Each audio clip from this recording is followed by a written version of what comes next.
മക്കളെ, നമുക്കിന്ന് പരീക്ഷിത്ത് രാജാവിനെ കുറിച്ചുള്ള ഒരു കഥ കേട്ടാലോ? ഉറങ്ങാറായോ?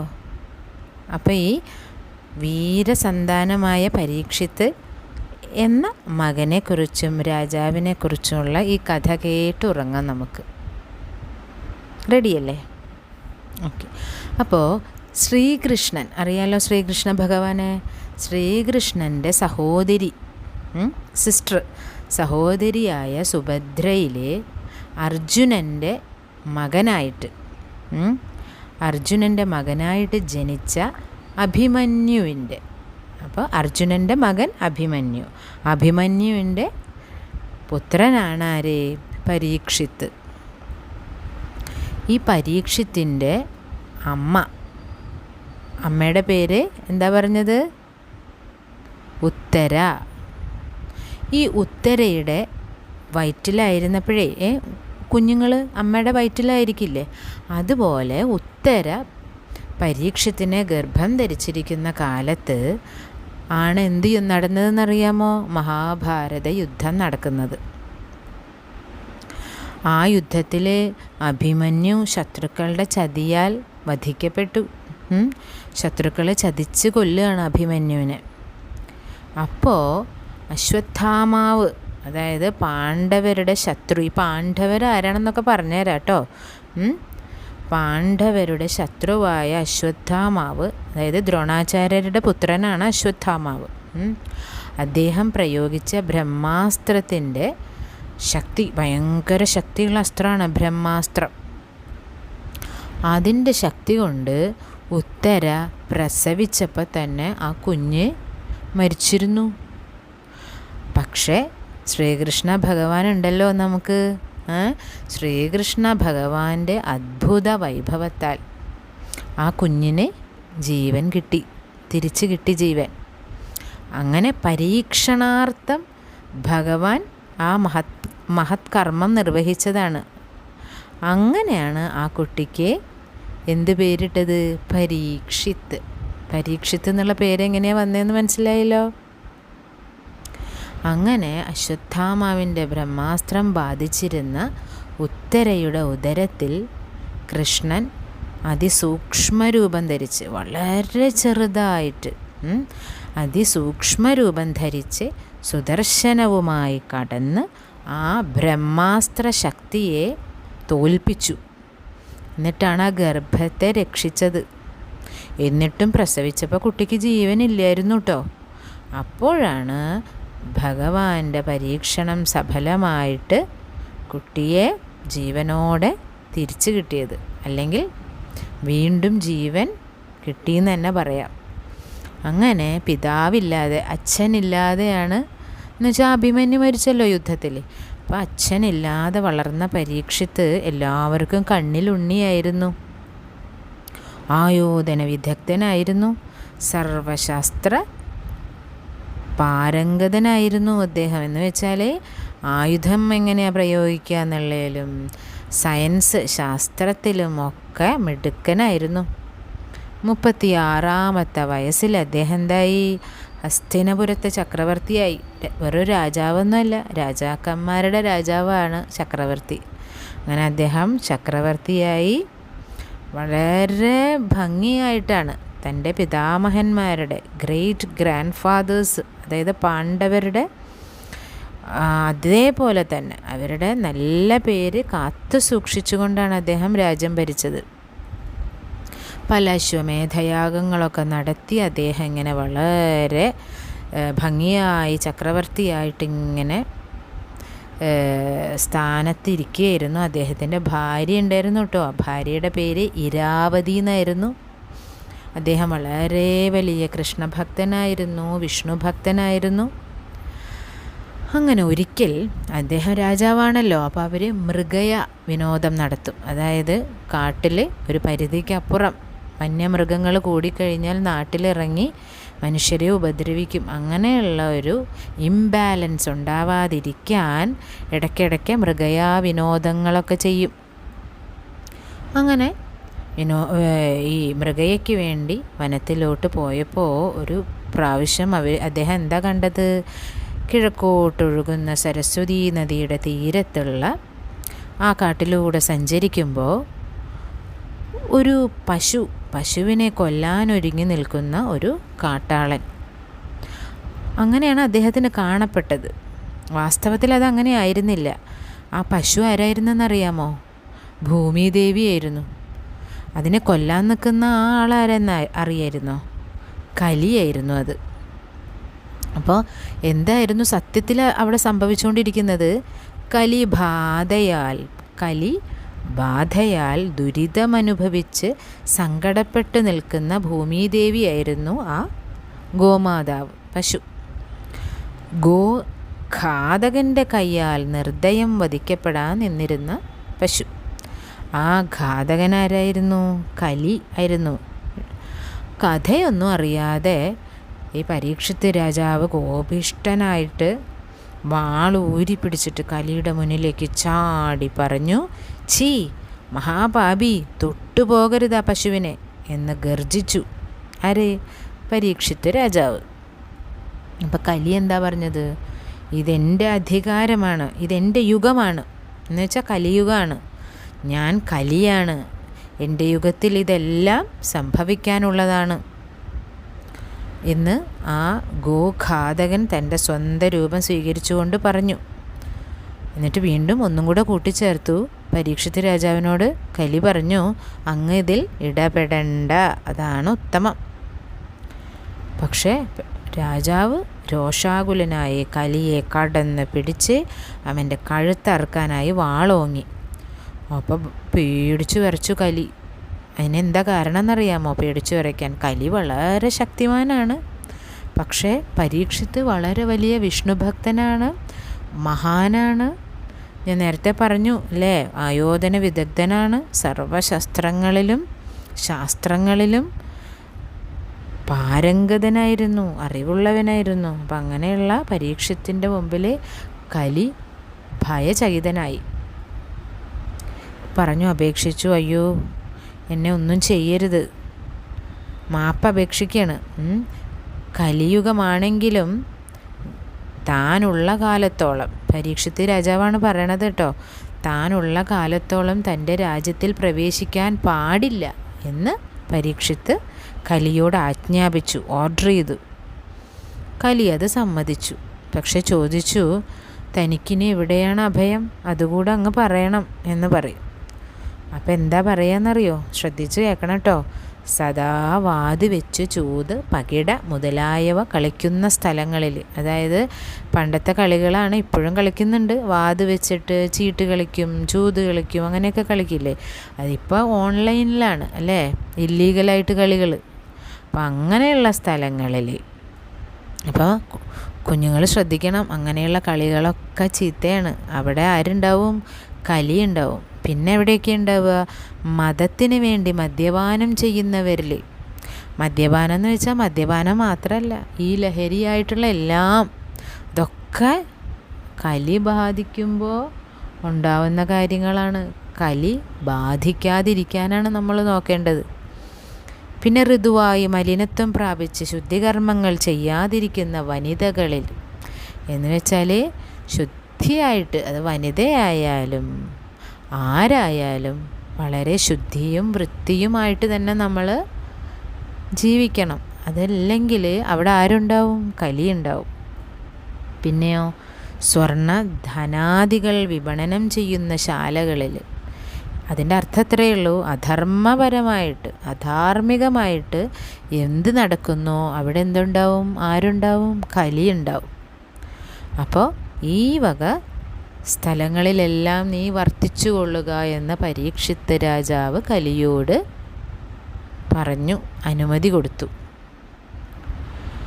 അങ്ങനെ അപ്പോൾ എന്താ നമ്മൾ മനസ്സിലാക്കേണ്ടത്? ജ്യേഷ്ഠാഭഗവതി, അതായത് ചീത്ത അധർമ്മം നടക്കുന്ന സ്ഥലങ്ങളിൽ ഉള്ള ഒരു വ്യക്തിയാണ് ജ്യേഷ്ഠാഭഗവതി. അതുള്ളിടത്തും ആരുണ്ടാവും? കലിയുണ്ടാവും. അങ്ങനെ കലി അവിടുന്ന് സമ്മതിച്ചിട്ട് പോയി.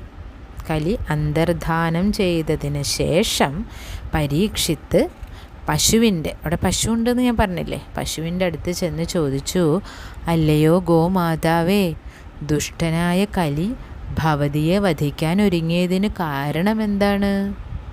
അപ്പോൾ പശു പറഞ്ഞു, രാജാവേ, രാജരത്നമേ, അങ്ങ് ആരാണെന്ന് എനിക്കറിയാം. ഞാൻ ഭൂമിദേവിയാണ്. എൻ്റെ എല്ലാ ദുഃഖങ്ങളും ക്ലേശങ്ങളും ഭഗവാൻ ശ്രീകൃഷ്ണൻ തീർത്തു തന്നു. ദുഷ്ടനിഗ്രഹം ചെയ്ത് എൻ്റെ ഭാരവും നശിപ്പിച്ചു. അതായത് ഒരുപാട് ദുഷ്ടന്മാരെ ശ്രീകൃഷ്ണ പല അവതാരങ്ങളായിട്ട് വന്ന് വധിച്ചിട്ടുണ്ടല്ലോ, അതുകൊണ്ട് അങ്ങനെയാണ് പറയണത്. അദ്ദേഹത്തിൻ്റെ സ്വർഗാരോഹണത്തിന് ശേഷം കലി എന്നെ ആക്രമിക്കാൻ തുടങ്ങിയിരിക്കുകയാണ്. ഇനി അവൻ്റെ യുഗമാണ്. ശ്രീ വാസുദേവൻ്റെ, അതായത് ശ്രീകൃഷ്ണ ഭഗവാന്റെ പാദമുദ്രകൾ പതിഞ്ഞ് പുളകമണിഞ്ഞ എൻ്റെ ശരീരം, അതായത് ശ്രീകൃഷ്ണ ഭഗവാൻ എൻ്റെ മടിത്തട്ടിൽ ജീവിച്ചതല്ലേ, അത്രയും ഭാഗ്യവതിയാണ് ഞാൻ. ആ ശരീരം ഇപ്പോൾ ദുഷ്ടന്മാർ വളരെ ദയയില്ലാതെ മർദ്ദിച്ചുകൊണ്ടിരിക്കുക, എന്നെ ഉപദ്രവിച്ചുകൊണ്ടിരിക്കുകയാണ്. എൻ്റെ കണ്ണിൻ്റെ മുന്നിൽ വെച്ചിട്ട് അധർമ്മങ്ങളും അക്രമങ്ങളും സദാ സംഭവിച്ചുകൊണ്ടിരിക്കുകയാണ്.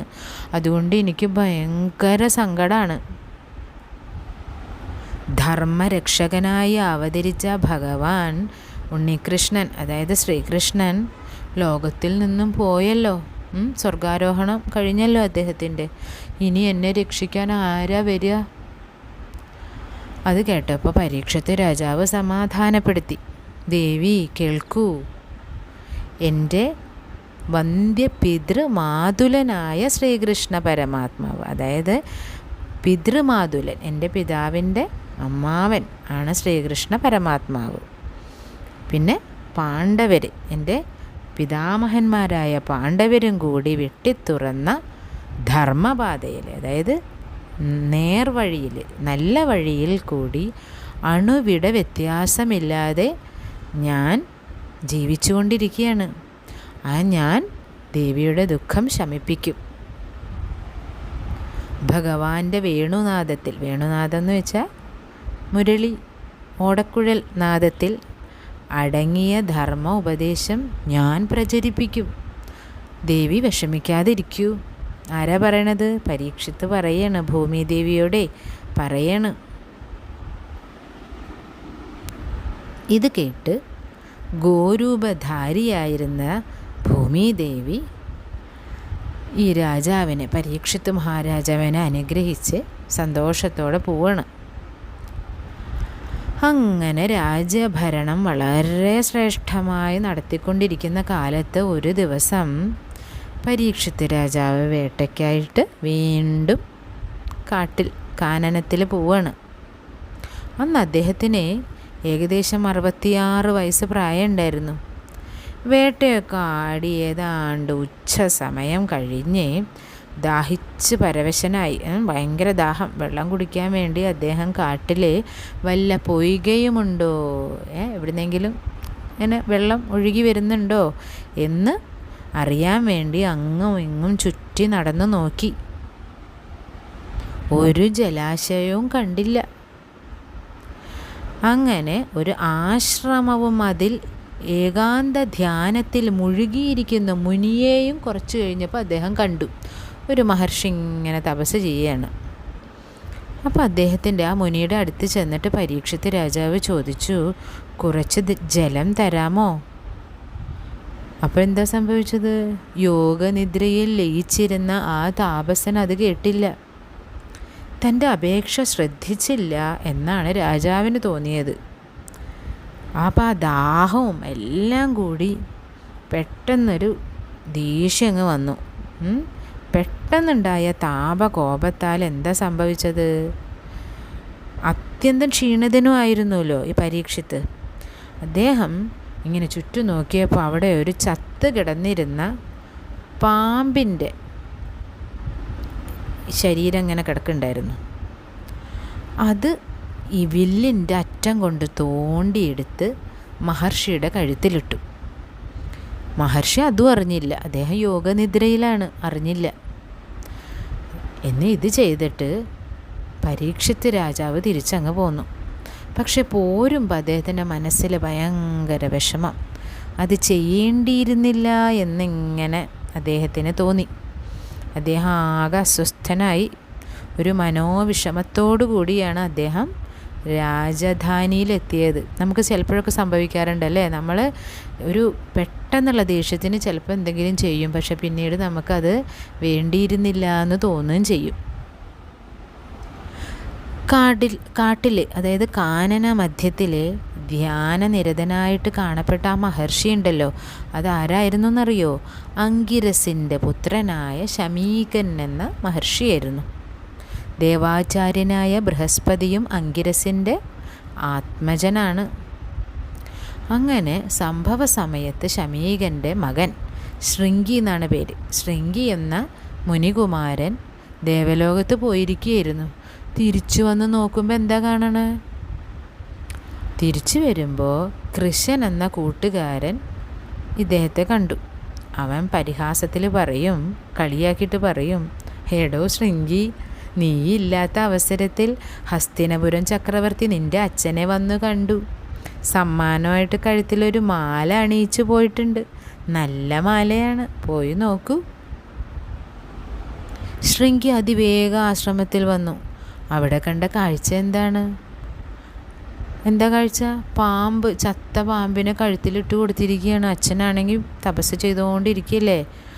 ഈ കുമാരൻ അത്യന്തം കുപിതനായി തീർന്നു. ദേഷ്യം വന്നു. സാധു സംരക്ഷണം പ്രധാന കർത്തവ്യമാണ് ആരുടെ? രാജാക്കന്മാരുടെ. അങ്ങനെയുള്ള ഒരു രാജാവ് ചെയ്യേണ്ട കാര്യമാണോ ചെയ്തത് ഈ പരീക്ഷിത്ത് രാജാവ് എന്ന് തോന്നി. ആർക്കാ? ശൃംഗിക്ക് തോന്നി. അങ്ങനെ ആ ഋഷികുമാരൻ ശപിക്കുകയാണ്. ആരെയാ? പരീക്ഷിത്ത് രാജാവിനെ ശപിച്ചു. ഇങ്ങനെ ഒരു പാമ്പിൻ്റെ ഗുണപമെടുത്ത്, അതായത് ശരീരമെടുത്ത് അച്ഛൻ്റെ കഴുത്തിലിട്ട ആ നൃപാധമനെ, അതായത് അധമനായ രാജാവിനെ ഇന്നേക്ക് 7-ാം ദിവസം ഈ പാമ്പിൻ്റെ വർഗത്തിൽപ്പെട്ട തക്ഷകൻ എന്ന സർപ്പേന്ദ്രൻ കടിച്ചു കൊല്ലട്ടെ. അങ്ങനെയാണ് ശപിച്ചത്. അങ്ങനെ ശാപം കിട്ടി പരീക്ഷിത്ത് രാജാവിന്. എന്നിട്ട് എന്താ സംഭവിച്ചറിയോ? പക്ഷേ അനന്തരം വളരെ ഭക്തിയോടുകൂടി ആ സർപ്പത്തിൻ്റെ ആ ശവശരീരത്തെ പിതാവിൻ്റെ കഴുത്തിൽ നിന്നും യാതൊരു മാലിന്യവും ശരീരത്തിൽ ഏൽപ്പിക്കാതെ മെല്ലെ ശൃംഗി എടുത്ത് മാറ്റി ഈ മുനികുമാരൻ. അപ്പോഴും ശമീകൻ എന്ന മുനി ധ്യാനനിരതനായിട്ട് തന്നെ ഇരിക്കുകയാണ്. മകൻ വന്നതും ശപിച്ചതും ഒന്നും അദ്ദേഹം അറിഞ്ഞില്ല. കുറച്ച് കഴിഞ്ഞപ്പോൾ സമാധിയിൽ നിന്നും ഉണർന്നു. ആരാണ്? ശമീകൻ എന്ന മുനി. ഉണ്ടായ സർവവൃത്താന്തങ്ങളും കാര്യങ്ങളും ശൃംഗി, അതായത് മകൻ, അച്ഛനെ പറഞ്ഞ് കേൾപ്പിച്ചു. ഉടനെ ശാന്തമായ സ്വരത്തിൽ ആ മുനീശ്വരൻ സങ്കടഭാവത്തോടെ പറഞ്ഞു, മകനെ, നീയെ സത്യാവസ്ഥ അറിയാതെയാണ് അദ്ദേഹത്തെ ശപിച്ചത്. കഷ്ടമായി പോയില്ലോ. അതീവ ഭക്തനാണ് ആരെ? പരീക്ഷിത്ത് രാജാവ്. നീതി നിഷ്ഠനാണ്, വളരെ നല്ല മനുഷ്യനല്ലേ, പരമകാരുണ്യകനല്ലേ, വിഷ്ണുവിൻ്റെ ഭക്തനല്ലേ. അദ്ദേഹം മനഃപൂർവ്വം ഇങ്ങനെയൊന്നും ചെയ്യില്ല എന്ന് നീ ചിന്തിക്കേണ്ടിയിരുന്നോ? ഈ സർപ്പശപത്തെ എൻ്റെ കഴുത്തിലിട്ടത് അദ്ദേഹം മനഃപൂർവ്വം അല്ല. മഹർഷികളുടെ ക്ഷേമത്തിനും ഐശ്വര്യത്തിനൊക്കെ വേണ്ടി എന്ത് ത്യാഗവും അനുഷ്ഠിക്കുന്ന പുണ്യവാനാണ് പരീക്ഷിത്ത്. അതുകൊണ്ട് മോനൻ ഒരു കാര്യം ചെയ്യണം. അദ്ദേഹത്തിന് എപ്പോഴോ ഉണ്ടായ എന്തോ പെട്ടെന്നുണ്ടായ ദൗർബല്യം കൊണ്ട് ചെയ്തതല്ലേ, അതങ്ങ് ക്ഷമിക്കണം. അതുകൊണ്ട് മഹർഷികളുടെ മഹർഷികളുമൊക്കെ ക്ഷമ എപ്പോഴും കൈവിടാതെ ഇരിക്കണം. നിർദോഷികളെ ഇങ്ങനെ പെട്ടെന്നുള്ള ക്രോധം കൊണ്ടൊന്നും ശപിക്കാൻ പാടില്ല. പറഞ്ഞു കൊടുക്കണം, മകന് പറഞ്ഞു കൊടുക്കുക. ഇത് നമുക്കൊക്കെ ബാധകമാണ് കേട്ടോ. ഇതൊക്കെ നമ്മളും അനുസരിക്കേണ്ടതാണ്. പക്ഷേ ഇവിടെ പുത്രന് ശൃംഗിക്ക് പറഞ്ഞു കൊടുക്കുകയാണ് അദ്ദേഹം. അതുകൊണ്ട് ഭഗവത് ഭക്തനായ അദ്ദേഹത്തെ ശപിച്ചത് ശരിയായില്ല. അതൊരിക്കലും ഭഗവാൻ ഇഷ്ടാവില്ല. ശ്രീകൃഷ്ണ ഭഗവാനെ ഒട്ടും ഇഷ്ടാവില്ല. അതൊന്നും നിനക്കറിയില്ലേ മോനെ എന്ന് ചോദിക്കുകയാണ്. ആരാ? ഈ ശമീക മുനി ആരോടാ ചോദിക്കണത്? ഈ ശൃംഗി, അദ്ദേഹത്തിൻ്റെ പുത്രനായ ശൃംഗിയോട്. അതുകൊണ്ട് പറയാണ്, പരീക്ഷത്തിനെ കണ്ട് ഈ വക കാര്യങ്ങളൊക്കെ അറിയിക്കണം. തക്ഷകൻ്റെ ദംശനം, അതായത് തക്ഷകൻ കൊത്തി മരിക്കുന്നല്ലേ ശാപം, അത് ഏൽക്കാതിരിക്കാനുള്ള പ്രതിവിധിയും പറഞ്ഞു കൊടുക്കണം എന്ന് പറയാണ്. അങ്ങനെ ഗൗരമുഖൻ എന്ന തൻ്റെ ശിഷ്യനെ അദ്ദേഹം രാജസന്നിധിയിലേക്ക് പറഞ്ഞയക്കുകയാണ് ശമീകൻ.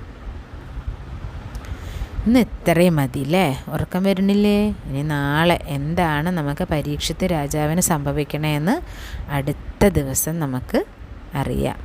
കേൾക്കണം കേട്ടോ, മറക്കാതെ കേൾക്കണം. കഥകൾ കേട്ട് വേണം മക്കൾ ഉറങ്ങാൻ. കഥകൾ കേട്ടുറങ്ങണം, അറിവോടെ ഉറങ്ങണം, ഉണരണം, ഉണർവോടെ ഉയരണം.